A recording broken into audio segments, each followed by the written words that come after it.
The air wasn't hot, it was solid. It was a thing you pushed through, a suffocating, shimmering wall of 130-degree punishment. Every breath Elias Vance took felt like inhaling fine glass. He had driven 8 days into the Sahara, following a route he believed he had mastered, but now, on day 9, he was walking on fire sand and he knew with chilling certainty he had made a fatal mistake. He glanced at his GPS, a useless block of plastic now. The nearest known outpost was still over 40 miles away. He had rationed his water perfectly, or so he thought. But the Sahara doesn't care about your perfect plans. It absorbs your confidence and then burns it to dust. The sun was a white-hot hammer relentlessly pounding on his skull. His skin was tight, his lips cracked and swollen, and his eyes had sunk back into his sockets, staring out with a desperate, feverish glaze. He stumbled, catching himself on the handle of his battered backpack. The one thing that terrified him wasn't the heat, it was the silence. In that vast emptiness, the only sound was the frantic rhythm of his own heartbeat. He pulled his last half-liter bottle of water from his pack. Just a few sips left. He had calculated this to last him another 12 hours. But that was the Elias from a week ago, the one who still believed he was smarter than the biggest desert on earth. This Elias, the one with sand in his teeth and fire in his veins, knew the truth. The calculation was wrong. Terribly wrong. He lifted the bottle, but his hand was shaking too violently. He saw the shimmering heat haze ahead, and for a terrifying moment, it wasn't just heat, it was a figure. A man in tattered robes, walking calmly, slowly, barely disturbing the sand. Wait, he thought, what did I miss? Elias flashed back to the air-conditioned prep room months ago. He was briefing his friend, Anya, a seasoned explorer, about his supply strategy. I'm bringing 50 liters of water, Anya. That's 10 more than the standard safe allowance, Elias had boasted, tapping a map. I've got the best filtration system on the market. Hydration is key. Anya, who had spent a lifetime in extreme environments, didn't look impressed. She was checking the seals on a thick, dark canvas sheet. Elias, she said, her voice quiet. The first lesson of survival is knowing your real enemy. In the Sahara, your enemy isn't lack of water. It's haste. Your obsession with covering ground quickly is what will kill you. The desert will punish speed. Elias had scoffed, dismissing her wisdom as old-world superstition. Respectfully, Anya, I need to make the next oasis. I can't spend 3 weeks just creeping along. Creeping, Anya repeated, folding the canvas. The Bedouins, the real survivors, don't run. They conserve. They become part of the land. Elias had ignored her. He took the high-tech gear, the 50 liters of water, and the belief that modern technology could conquer the ancient sands. Now, back in the blinding present, the water bottle dropped from his numb fingers. It hit the sand and rolled, losing a precious drop as the cap twisted. Elias didn't even bother to pick it up. The mirage of the calmly walking figure was still there, and it was getting clearer. His body was shutting down.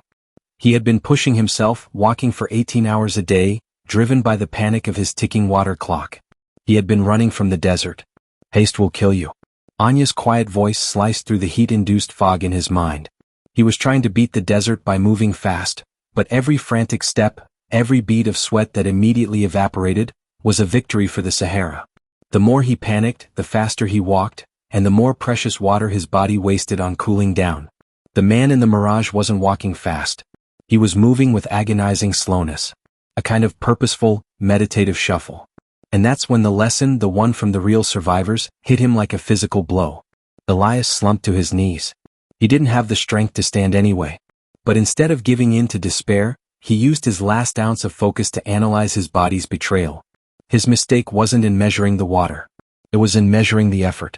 The Sahara doesn't just demand water. It demands zero exertion. He should have stopped hours ago. He should have waited for the blistering midday sun to pass. He should have slowed down. He remembered reading an old account of a Tuareg tribesman who survived 15 days with almost no liquid. When rescuers found him, he wasn't running. He was lying perfectly still under a tiny patch of shadow, his heart rate barely over 40 BPM. The man had conserved every calorie, every drop of moisture, by embracing absolute stillness. Elias had been moving in the most lethal way possible. Fast, panicked, and exposed. He realized the true lesson wasn't a piece of gear or a secret well. It was a mental state. A rejection of the modern, hurried mentality. Elias stopped. He didn't reach for the water. He reached for the thin, shiny silver emergency blanket he had in his pack. The one he thought was useless because it made him look ridiculous. He wrapped it over his head and shoulders, creating a microenvironment that reflected the sun's rays and trapped his own, evaporating sweat against his skin, creating a miniature humidity dome. It was stifling, but it instantly dropped the localized temperature of his core. Then he dug his hands into the sand, not to create a signal, but to dig down 2 inches. The sand, just below the surface, was noticeably cooler. He scooped it out, lay down, and buried his legs and arms, leaving only his head covered by the blanket. He forced his muscles to go slack, focusing only on lowering his pulse.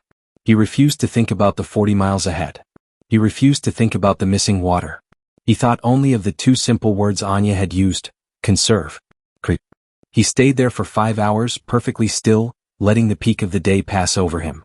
He watched the shadows stretch and deepen. He drank the 1 sip of water he had saved, and instead of gulping it, he held it under his tongue until it was fully absorbed. When he finally moved, the sun was low, painting the vast dunes in long, deep stripes of orange and crimson.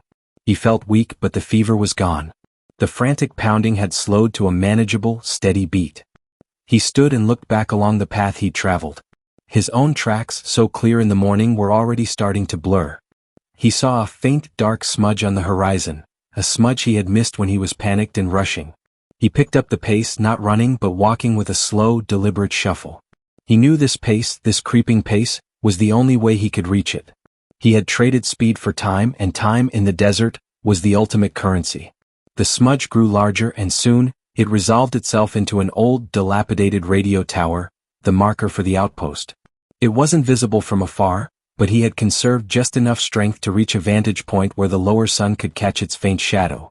Elias had survived the Sahara not by fighting it with more supplies, but by surrendering to the wisdom of those who came before him.